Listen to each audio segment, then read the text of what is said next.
Welcome back to my channel the galaxy of accountancy. आज की इस वीडियो में अपना वॉल्यूम थर्ड करने वाले हैं बुक जो हमारी अकाउंटेंसी की है, जिसमें हमारा फर्स्ट चैप्टर रहने वाला है financial statement of A company. यहाँ पे हम किसके बारे में पढ़ेंगे? फाइनेंशियल स्टेटमेंट के बारे में पढ़ेंगे। फाइनेंशियल स्टेटमेंट में हमारे क्या आती है? बैलेंस शीट और प्रॉफिट एंड लॉस अकाउंट। तो सबसे पहले जो आज का हमारा टॉपिक होने वाला है वो हमारा बैलेंस शीट का। यहाँ पे हम बैलेंस शीट को देखेंगे कि बैलेंस शीट में किस किस तरह से पार्ट्स होते हैं, इसको किस तरह से उसमें मेन हेड होते हैं और किस तरह से उसमें सब हेड होते हैं। उसका यहाँ पे एक ब्रीफली आपको एक्सप्लेनेशन दिया जाएगा, तो आप वीडियो के साथ बने रहें। और अगर आप इस चैनल पर नए हैं तो इस चैनल को सब्सक्राइब जरूर करें ताकि आपको रेगुलर अपडेट्स मिलती रहे। तो चलिए हम यहाँ पे स्टार्ट करते हैं। जो हमारा टॉपिक है वो हमारा बैलेंस शीट का है।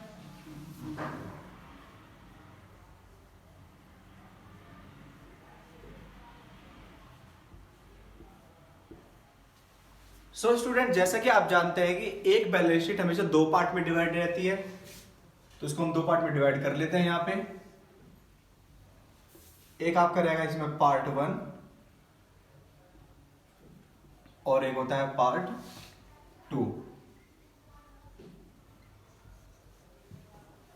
पार्ट 1 जो होता है हमारा क्या होता है? लायबिलिटी।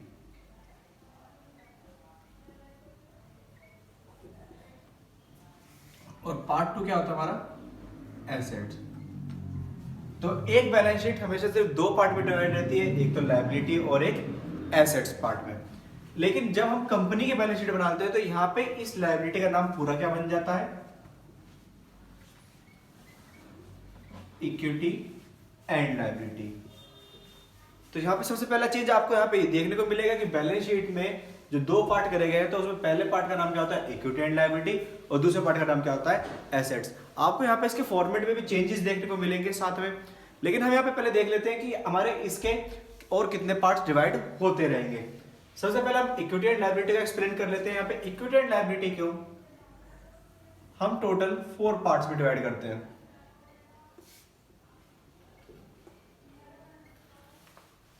और ये जो 4 पार्ट्स आप देख रहे हैं ये क्या कहलाएंगे? Main head. ये हमारे इक्विटी एंड लायबिलिटी के मेन हेड कहलाएंगे। तो इक्विटी एंड लायबिलिटी को जब हम 4 पार्ट में डिवाइड करते हैं तो सबसे पहला जो हमारा बनता है वो होता है हमारा share holders fund.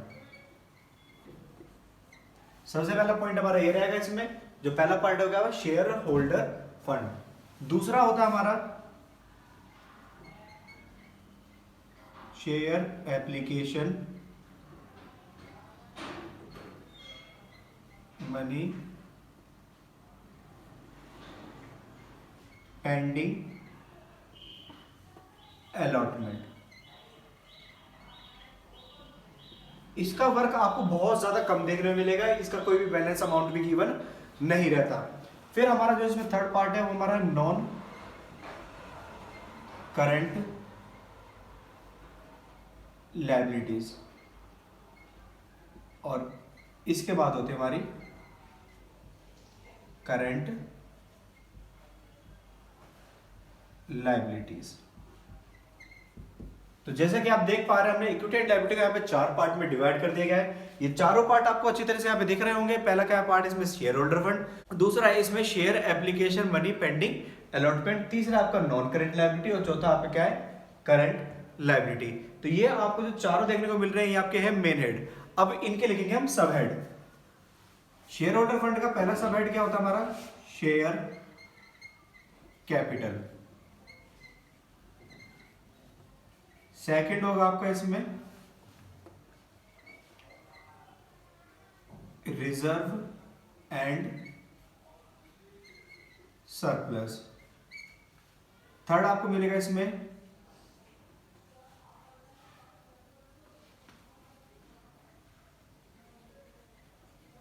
Share money received, application money received against share warrant. तो यहाँ पे हम देखें शेयर होल्डर फंड के यहाँ पे 3 सब हेड लिख लिए हैं।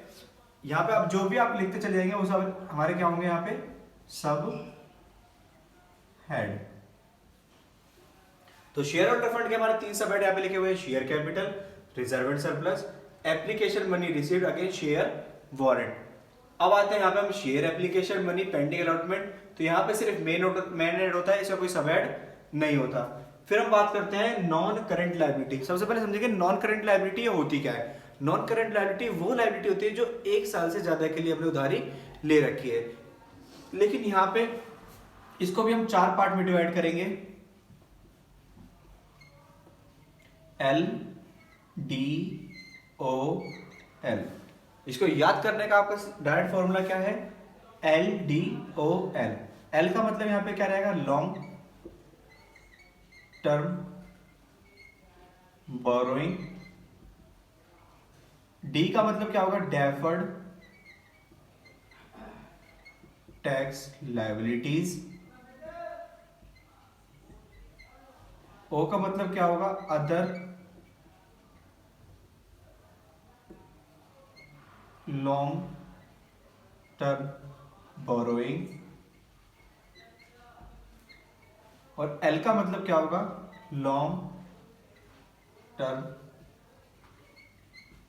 प्रोविजन। यहां पे लॉन्ग टर्म बोरिंग का मतलब क्या है, ऐसे लोन जो हमने लंबे समय के लिए ले रखे हैं। लोन हो गया, डिवेंचर हो गया, ये सब इसके अंदर आएंगे। सबके एग्जांपल आपको ब्रीफली लिखवाए जाएंगे, उसकी आप टेंशन बिल्कुल भी ना लें। फिर आता है आपका डेफर्ड टैक्स लायबिलिटी, इसको भी आपको एग्जांपल के थ्रू समझाया जाएगा। अदर लॉन्ग टर्म बोरिंग में जो कहते हैं ऐसी बोरिंग जो अदर टाइप्स में आती है वो सारी इसके अंदर लिखी जाती है, जैसे ट्रेड पेबल जो लॉन्ग टर्म के लिए हो।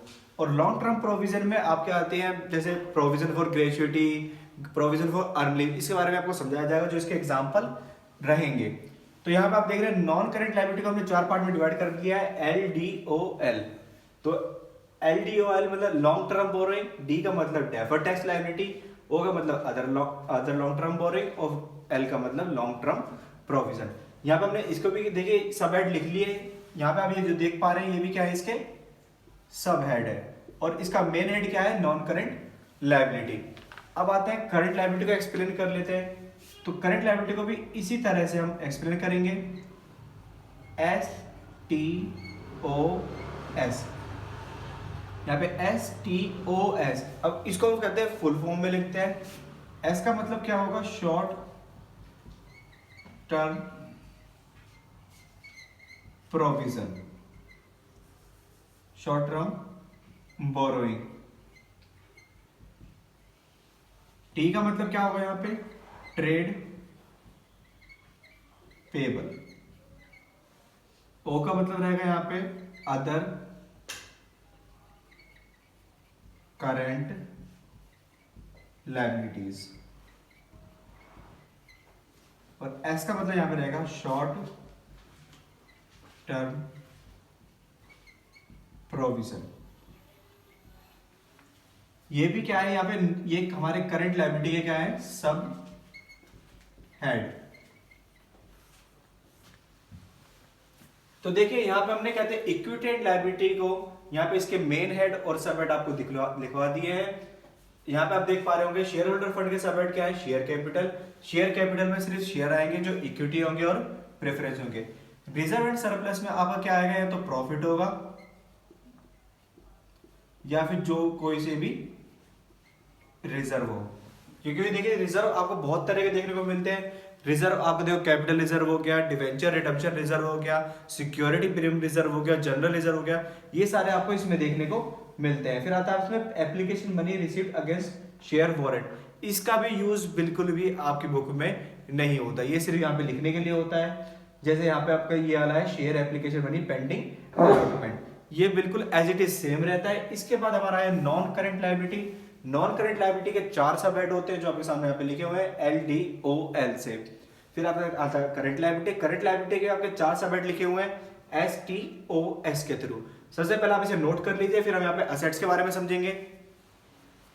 तो देखिए जैसे हमने यहाँ पे इक्विटेड लायबिलिटी को पूरे मेन हेड और सब हेड आपके सामने लिख दिए थे, अब हम एक बात करेंगे सिर्फ असेट्स के बारे में। तो देखिए जैसे आप यहाँ पे देख रहे हैं असेट्स को कितने पार्ट में ब्रेक किया जाएगा? ओनली 2 पार्ट्स में, जिसमें मेन हेड क्या निकलेंगे? पहला मेन हेड होगा आपका non current assets. Non current assets वो एसेट्स होती है जो 1 साल से ज्यादा के लिए होल्ड की जाती है। फिर आता है आपके यहां पे करंट एसेट्स।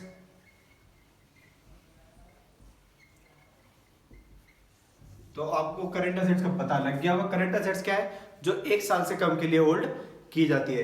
तो सबसे पहले यहां पे आप जो देख पा रहे हैं ये आपके क्या है? Main head. इनको आप मेजर हेड के नाम से भी देखेंगे। तो यहाँ पे मेन हेड आपको पता लग गए होंगे कि असेट्स के मेन हेड क्या होते हैं? नॉन करंट असेट्स और करंट असेट। इसी तरह से यहाँ पे अब नॉन करंट असेट्स के हम यहाँ पे सब हेड लिख लेते हैं।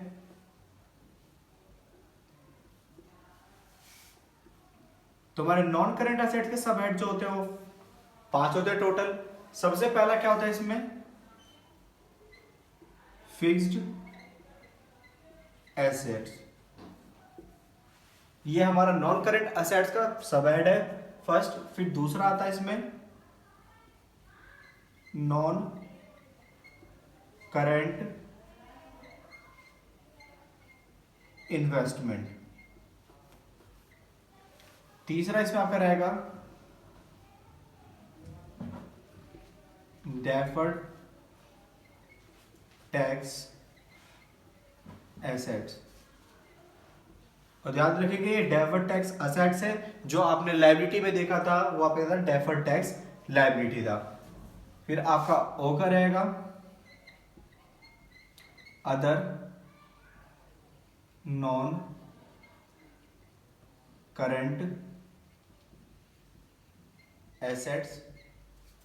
फिर आता है आपका long term loan and advances.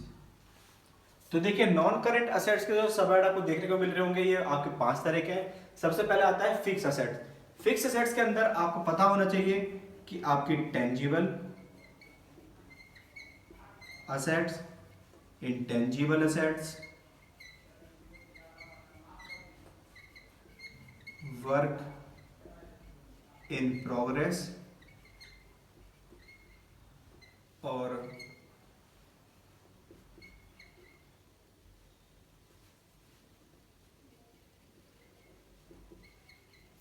Tangible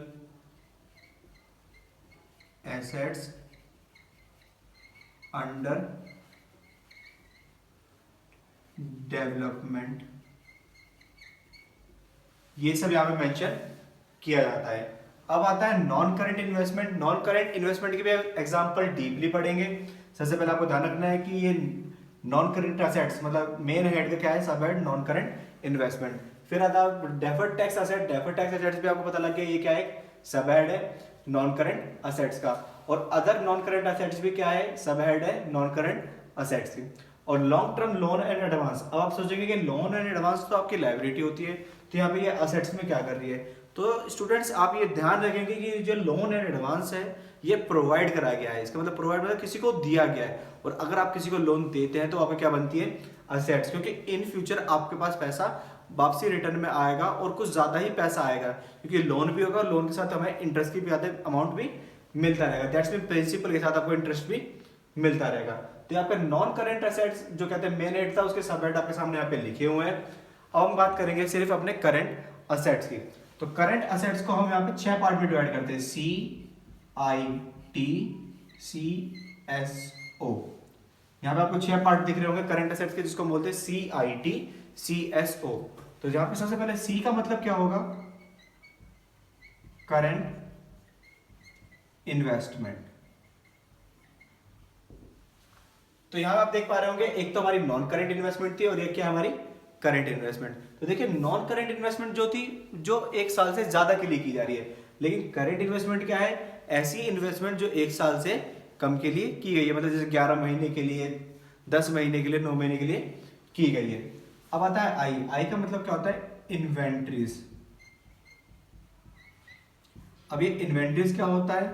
कुछ न्यू वर्ड है लेकिन ये आपके लिए पुराना ही है। जैसे इन्वेंट्रीज को बोलते हैं स्टॉक। फिर आता है आपका टी का मतलब होता है trade receivable, trade receivable like अ डेटर और बिल रिसीवेबल। सी का मतलब क्या होगा यहाँ पे, cash and cash equivalent. Cash and cash equivalent का मतलब है जो कैश और कैश के समान हो वही यहाँ पे लिखने पड़ेंगे। फिर उसके बाद आता है हमारा एस। एस का मतलब क्या होता है, short term loan and advance. अब देखिए लोन एंड एडवांस फिर से आ गया, लेकिन आप ध्यान देंगे यहाँ पे जो लोन एंड एडवांस है ये लॉन्ग टर्म के लिए, मतलब लंबे समय के लिए। लेकिन यहाँ पे आप जो लोन एंड एडवांस देख रहे हैं ये क्या है, शॉर्ट टर्म के लिए, मतलब 1 साल से कम के लिए। अगर 1 साल से ज्यादा के लिए है तो किस कैटेगरी में आएंगे, मोर देन 1 ईयर। और यहां पे लिख देंगे हम लेस देन 11 मंथ्स। 11 महीने से कम के लिए हो, मतलब 11 महीने तक भी हो तब भी किस में आएंगे, करंट असेट्स में। और मोर देन 1 ईयर, 1 ईयर से ज्यादा के हो तो किस में आएंगे, नॉन करंट असेट्स में। यहाँ पे short term loan and advance का मतलब आप समझ गए होंगे कि जो लोन प्रोवाइड करे गए हैं लेकिन शॉर्ट टर्म के लिए। अब आता है ओ। ओ का मतलब क्या आएगा, other current assets. Other current assets में जैसे प्रीपेड एक्सपेंसेस हो गए या कहते हैं एक्रूड इनकम्स हो गई, ये सारी यहाँ पे मेंशन की जाएंगी। ये तो आपका इन सब का है सिर्फ ओवरव्यू। जो आपको क्या इधर कराना है, सिर्फ एक तो मेन हेड और एक सब हेड, किसके, बैलेंस शीट के। इसके एग्जांपल हम यहाँ पे नेक्स्ट वीडियो में देखेंगे। तो आप अगर इस चैनल पे नए हैं तो मैं आपसे फिर से कहूंगा इस चैनल को सब्सक्राइब करें, आप हमारे रेगुलर अपडेट से पीछे ना रह जाए। Thank you.